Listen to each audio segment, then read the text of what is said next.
All right, my name is Yuri, and I'm an alcoholic.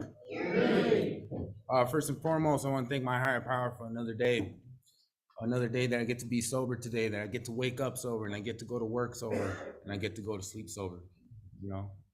And forever for him, I'm very grateful. I have a sobriety date of September 19th of 2020. I have a sponsor, and I have a home group, which is the Monday Night Men's Stag on Carson and Cherry. My story, I'm an alcoholic, but, I have a lot of drugs in my story, right? Actually, more drugs than alcohol, but alcohol has always been accompanied by it. So, I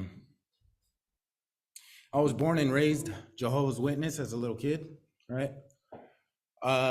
It's something very tough for me because I wasn't really able to express myself with other kids as far as like being able to enjoy what the other kids did as a kid, right? Like going to parties or Halloween or something or birthday parties. So I think as a very kid, I started to grow resentment, and as the resentment started to boil, I hated it, and I knew that in the back of my mind, I can't wait till I'm 18 so I could, split, get out of here,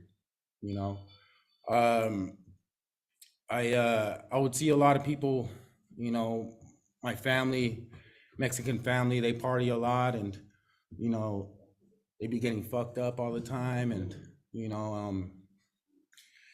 and it always seems like they were having fun. So that really caught my eye, right? As a little kid, I also got diagnosed with ADHD. So I had high cholesterol and my sister would be eating cereal and I'd be over here eating some vegetables with some egg white, right? I was like, some bullshit, right?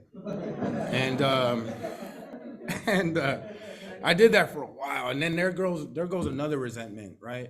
I think that as a kid, I started to develop an obsession for, not an obsession, but an addictive personality, right? Where, my sponsor said this in a meeting he spoke, and I can definitely relate, right? As a little kid, your mom tells you, I'm gonna buy you a candy, right? And but you can only have one, and in my mind, I'm like, no, I want the whole fucking bag, right? I want more, right? That's what I want. I want the whole thing, and when I have it, I want more than that. That's what I want. As I started to get a little older, my mom was sick, right? She had lupus, hepatitis, and cirrhosis in the liver. And growing up, I always knew that she was sick, right? And I was an angry kid, man. I had a lot of problems growing up. I had a lot of disruptive behavior in class, and there's a lot of things that were going on with me at the time. And as I started getting a little older, I got sexually molested by my cousin, right? And the way that happens is that with Jehovah's Witnesses, right? I'm gonna bring religion into this a little bit because it's my story. The way it happens is that the way it happened and the way it was laid out, we're just separated as kids and nothing happened. We never went to therapy for it. So in my little mind, I thought that having sexual relationships with other people was okay, and especially if it was my family, right? I started making sexual advancements on like my family, and they said, well, I'm gonna shame you in front of the whole family if you ever do that again. So instead of trying to do that, now I start fantasizing. I start making this fantasy world of mine that, that I'd be doing these things, right? So, there's always something in there that I always felt really ashamed of, and I didn't know why. Maybe it was the way I was brought up or something, or whatever happened, right? And as I started getting a little older, I took the first drink at the age of 13, and it was just little sips here and there. And I'm a drunk. I can't really fucking handle my liquor, really. I get drunk, I throw up, and then I get the spins, whatever, and growing up, I never really understood how people can become alcoholics. I didn't like the feeling. I I wouldn't say I didn't like the feeling. I liked the feeling. I just didn't like what happened after. Right. Um, I always felt off, and um, so as I started, took the first drink at age 13, right, and then I smoked weed in high school, no, actually in middle school, and I fell in love with weed. Weed was it was my shit, right? Even when I had more, I wanted more of that, right? And I'd have pipes in my pants, and my mom would be washing clothes, and she put it somewhere where she knew I would see it, right? Walk in there and be like, "Oh shit," I'd be like, "Hey, you found it, right? Thank you." And or sometimes growing up a Jehovah's Witness, I would we'd go preaching and knock on people's door, and I'd run into some people that I go to school with and I'd be smoking with. I'm like, "Oh, shit, keep it on the low, hey, you know." So there was already that kind of thing where I was doing that, but also living this other life, right? Um, I as I started getting a little older, I just, I I found meth at the age of 18. I'm gonna jump ahead a little bit. I found meth at the age of 18, right? And we heard the gentleman that, you know, I tried it and it was fun, right? But with me, it makes me a filthy person, right? I live in filth, and what I do when I'm on that, I instead of leaving my room, I piss in cans, piss in bottles. Right? They fall over, and whatever I had, just throw it on there and stomp it out just to dry it up, right? I don't take a shower. I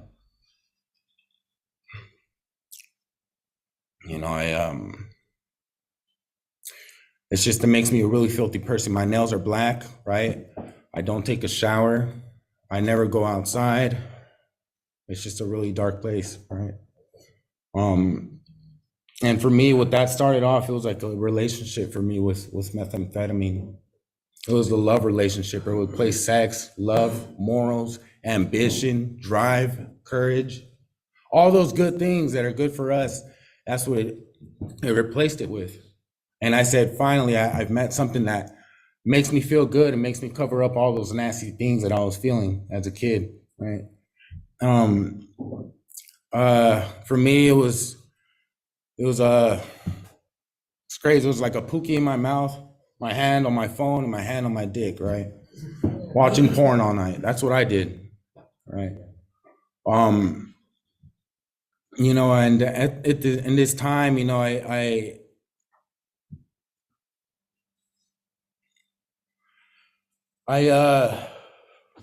my mom was going through it, and I lost my mom in 2011. She fell into a coma, and that was it. I never got to say my goodbyes. Actually, I was so into my disease that my my dad told me, she's conscious right now. We could go see her, and she could hear you, and she could talk to you, right? Or not talk, she could see you. But I thought it'd be better for me to, I need to smoke one, right? I need to go back to this, right? Because this is my shit. This is what I need to do to feel better about the situation. But really, that's just some selfish stuff, Me as an alcoholic and as an addict, I'm very selfish. I'm very self-centered, right? I only think about myself. That's who I think about, I the following days, her eyes were closed and she could never, that was it, I didn't really take it too hard. I took it more as like self-pity, Self-pity is what I use as for something like that would cause me to be like, okay, my mom died. This gives me some kind of form of like, okay, well, now I could do it now, right? Now I have a great excuse, a master excuse to do it more. It's okay to do it now because I'm feeling some type of way where in reality I didn't feel shit, right? Me, when I'm on drugs, I don't feel shit, right? When I'm drinking alcohol, I don't feel anything, and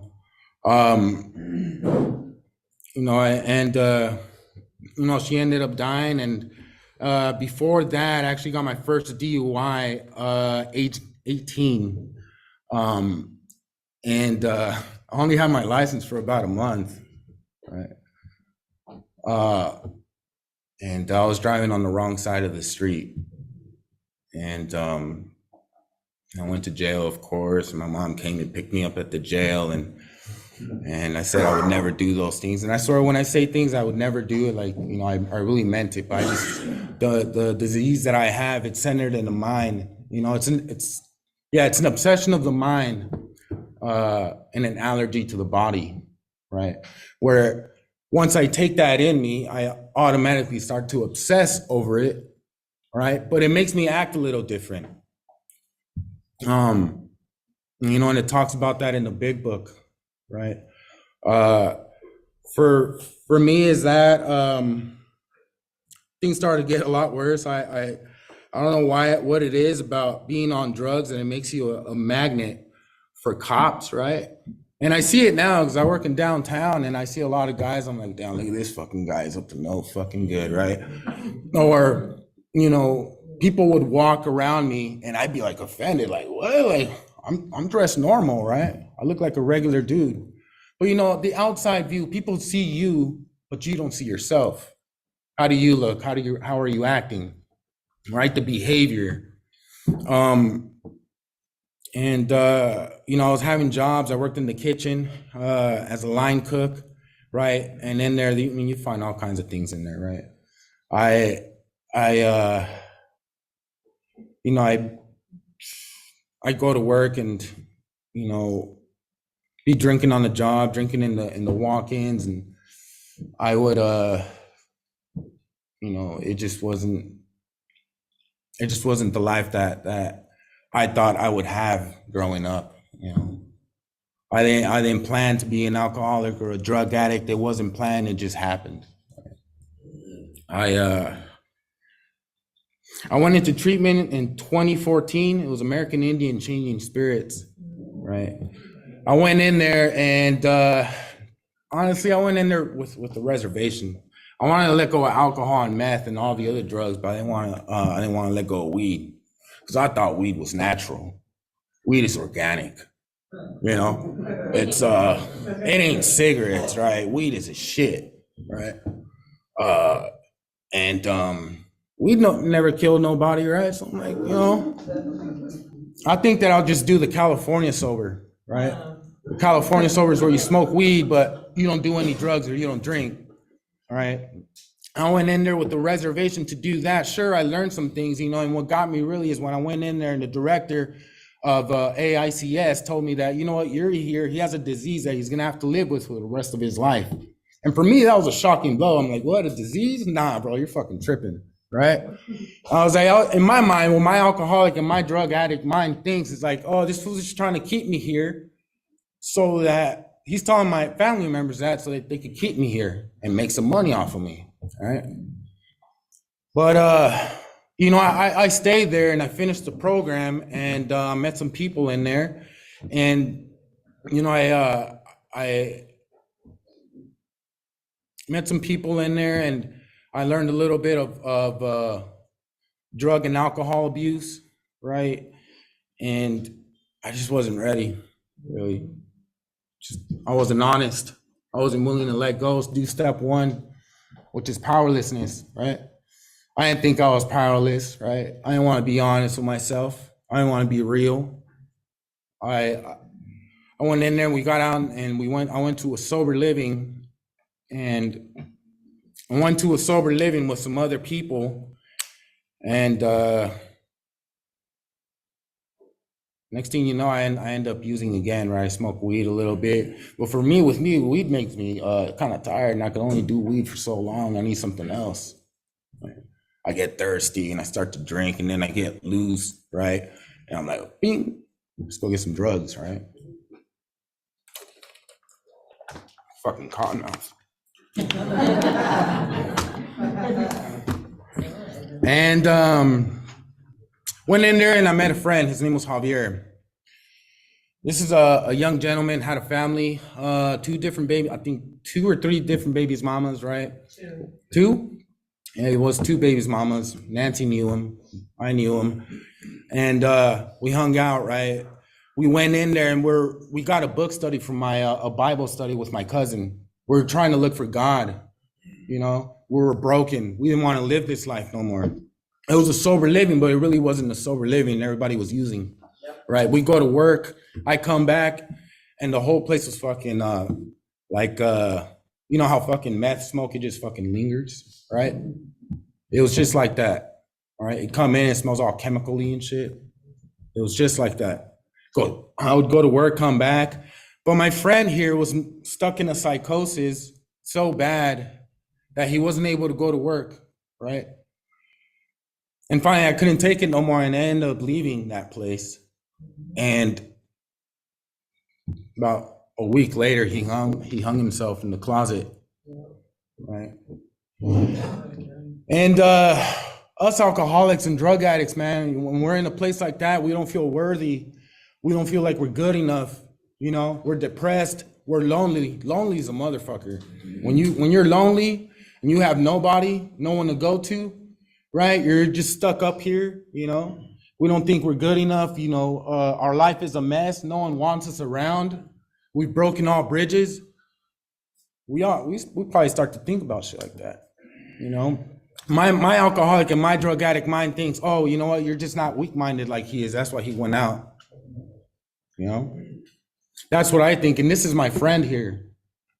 You know, I went to go see him at the viewing, and he was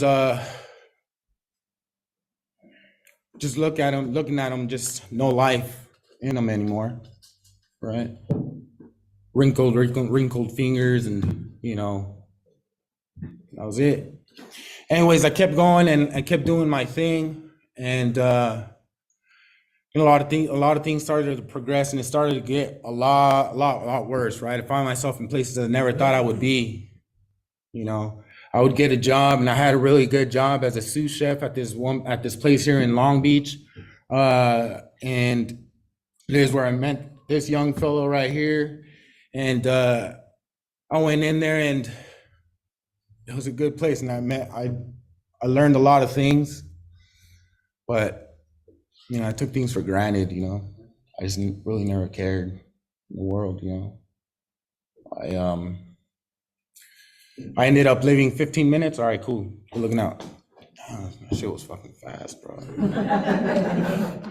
All right, and you know, I ended up being homeless in the streets of Long Beach on the riverbed by the Queen Mary on the other side. Lived in a little tent for a little while. My dad told me, you know what, you're not gonna live this way. You're gonna live with me in the car. And I'm like, okay, I'll live with you in the car. I lived in the car. Sure, it's not homelessness, but it just about is.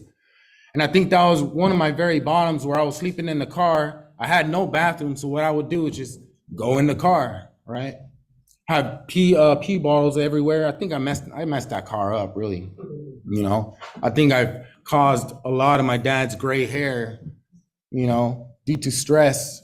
My dad didn't know what to do with me. He picked me up one time, and I had passed out, and you know, they found me in the middle of the street somewhere, and I came to with the paramedics. And my dad was telling him something like, you know, he has problems with drugs, and that shit got me really fucking hot. You know, in the car, I remember crying. I was punching the dashboard, and I was saying, you know, I fucking hate this life, right? And I was crying. I don't want to live this way. I just don't know how to stop. What do I do? He's like, is there anything I can do to help you? I'm like, I don't know. I don't think you can, you know? And my dad was crying, and I was crying too. And I was like, you know what? Just drop me off. You know, I got the solution for my malady, right? And that is to go and do what I do best. You know, kill myself slowly. You know, that's what I do. I kill myself slowly when I'm on drugs, and I drink a lot. You know, I drink to calm down, and it's just what I do best. You know, I ended up sleeping in the car for 2 years. Being in the car for 2 years, going to work. I go to work filthy and got fired a lot of times. And, you know, I would go on my break and never come back. And I'd come back with my head down trying to get my check, you know. I think there's a lot of fear in the way I was living, fear which ended up coming into anger. You know. I think that when you search for God, really, when you look for God and you're really broken and you're on your knees, he helps you out, right? Rather than when you look for God and you're trying to get out of a real tight spot, say out of jail or out of county or out of some really rough situation. And then once you get out, you're like, all right, peace out, God, I don't need you no more. Right? Or when you're really broken and you're really trying to find a way out, and you sincerely, with all honesty and in your heart, you ask him, hey, God, I need some help. Please get me out of here. Please get me out of this life that I'm living. So I went into Redgate, during COVID, got quarantined, locked me up in a room, and I ended up leaving at 5 a.m. And I remember the door slammed shut, and I was like, oh my God, it took me forever to get in here. And then I met Fred Brown, and I don't think that was by chance. I think that was God working in my life, right? God doing for me what I couldn't do for myself, where I come in and I totally come in broken, right? Nothing but a duffel bag. I didn't have nothing to my name, just a phone that had a cracked screen, right? Went in there and I did the program. I picked up a sponsor. I called them every day, and I continue to do that today. I got out of there, and I was working the steps. I was on my 4th step, and I went into Chris Baker's house, which is on 15th. It was Matthew's house before, and then became Chris Baker's, and I was in there. But then there it goes, man. I start thinking, I'm like, what can I possibly get high on that won't come out in the UA, right? And I was like, oh shit, computer cleaner, right? And I start fucking around with some computer cleaner, and I call my sponsor, and he's talking to me about, oh man, these are one of the good things we get to do when we're sober. And I'm over here thinking, I'm like, I don't know anymore, man. There goes dishonesty right there, but not only with him, but with myself and with God. I'm trying to practice this program, but you have to be rigorous there has to be rigorous honesty, right?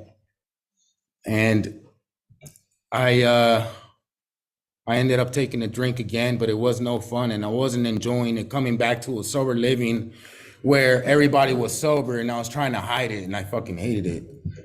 Right. I ended up telling on myself, and they switched me houses, and I've been sober ever since, which is again September 19th of 2020. And I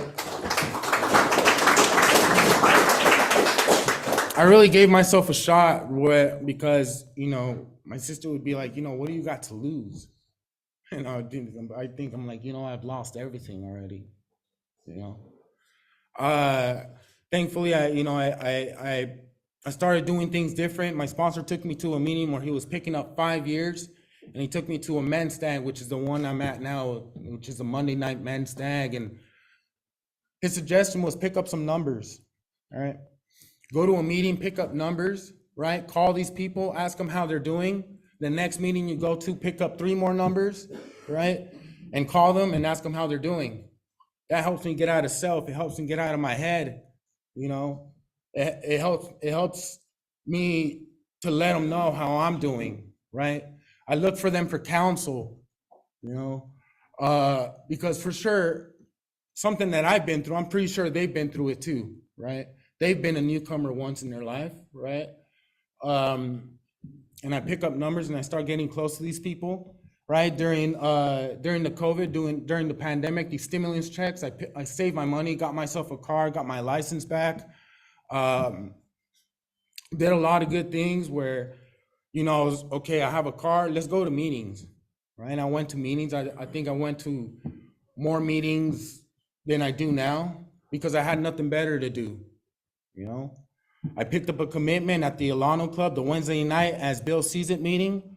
And I stayed with it for a little over a year, picked up another commitment, which is the Coffee Man on my other Friday night men's stag. And I picked up another commitment as the speaker seeker for the Way of Life held at MWA every Wednesday night. And which is the only commitment I have now. I I got honest with myself. I think that for if you're new, you know, and you're barely coming around, you have to do step one with all 100%, you know. Every day when you wake up, step one, surrender. Surrender to the process that you will never ever, you know, you will never ever be a cucumber again, right? We're all pickles here, you know. We will never ever go back to being pickles. You know, we can never take a drink again. We can never use safely again. And you know, I did my steps with my sponsor, and I did the 4th step, and I told them things that I never thought I would ever tell anybody. These are things that I thought I was gonna take with me to my grave. I ain't never telling nobody any of this stuff, you know. I did my 5th step. I handed it over to God, you know. I have a belief in a higher power who I choose to call God, who I pray to every day before going into work. My character defects come out sometimes. You know, I think my character defects get challenged is at work, because work is a professional place, keep that professionalism. And sometimes these people fucking piss me off. I just want to, the back of my mind, you know, starts to boil resentment, and I have to work at it. You know, I don't run a perfect program, but I strive towards perfection, which is a far off thing. But, you know, it's always to want to better myself and helping other people. You know, I've been able to do a lot of good things in sobriety. You know, I found a partner who I came to know in the program. She's also an alcoholic.